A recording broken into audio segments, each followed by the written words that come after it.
Well, now that the dust is settled, it's time to ask, what was the point of this? This is just another example of the UFC trying to break into a market by putting on a diluted hodgepodge of a card with one or two notable names and a host of local fighters that no one has ever heard of. Who can forget UFC Rotterdam, headlined by the only Dutch guy on the roster, or the second foray into Hamburg, where the ghost of Shogun was unceremoniously decapitated by Anthony Smith? You think this phenomenon is unique to foreign markets? Nope. Just a few months ago, the UFC decided to reward Sacramento, you may have heard of it, only the capital of the most populous state in the country, with this. Yep. Now, watered down cards are nothing new. It's simply a consequence of putting on more cards than the roster can adequately support.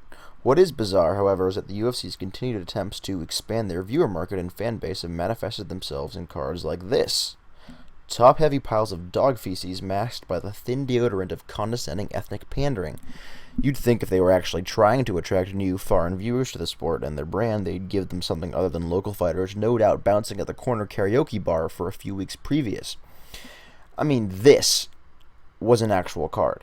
It's insulting. Singaporeans were actually expected to shell out for this. Save the money for the chewing gum fines, lads. It's no wonder Chachi took over. And this card is no different. I mean, just take a look at this. 3 ranked fighters on the card, including those fighting in the title fight. That's a disgrace. Oh, but what about the 2 flyweights? Oh, you mean the guys who only entered the rankings when half the top 15 were sent back to the chocolate factory?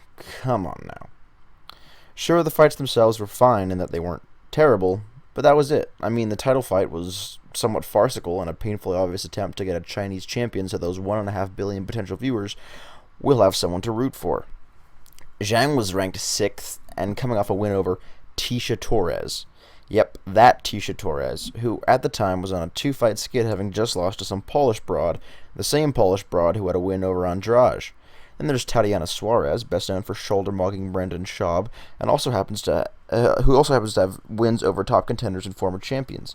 So Zhang wasn't the logical option from the point of view of someone who, enjoys functional meritocratic divisions, but hey, fair play to her, she won, so whatever. The truth is, Dana is extracting as much value as possible from the women's divisions. He knows they won't draw a dime above the minimum buy rate, so why not co-opt one as a foil to a Chinese champion and hopefully draw some Chinese eyes to the rest of the sport? It's the same blueprint with female flyweight in Valentina. Only instead of Chinese, it's salivating Redditors creaming their jeans every time she decisions a Denny's waitress. So strawweight becomes a sacrificial lamb, with Zhang the spearhead to tap into that market. If all works out, Chinese viewers will tune in to watch her. And yet, these same potential viewers just sat through the absolute dreck that was UFC Shenzhen, hardly a glowing endorsement for the sport. If the UFC was so serious about growing their brand, they'd just get Gaethje, Ferguson, and Mike Perry to headline every foreign card. So why doesn't this happen? Well, herein lies the rub. The UFC is caught between the lucrative opportunities in the already thriving domestic market, where they are guaranteed $3 million gates, and their desire to expand. Given that there simply isn't enough talent to go around, the UFC usually opts to stack their Vegas, Chicago, New York, and LA cards with serious talent and neglect their foreign audience. A totally understandable move, given the already cultivated market and the simple economic reality of the U.S. as a country of hundreds of millions of people with an abundance of disposable income. So new markets are often courted by terrible cards with 1 or 2 names and a local boy for good measure. Hamburg had Shogun as their name power, and intended to have the Swiss Özdemir as the somewhat local talent. Rotterdam had Struve, Copenhagen is gonna have the Joker, St. Petersburg had Olenek, and so on. Now, for all my criticisms, there are instances where this tactic has worked. Alexander Gustafsson unquestionably raised the profile of MMA in Sweden, as did Michael Bisping in the UK. But Weili Zhang is not Gus or Bisping. Gus was at the top of the light heavyweight division, a marquee division, for years, taking both DC and Jones to razor-thin decisions with an exciting style and vicious finishes. Bisping, even when he was a journeyman, gatekeeping the upper echelons of the middleweight division and letting in anyone who could throw an overhand right, was incredibly popular, from his time on Tough to coaching it twice to his memorable press conferences. Furthermore, to what extent are the people who started watching Zhang watching other cards? To what degree is the sport and brand growing, rather than just the profile of the fighters?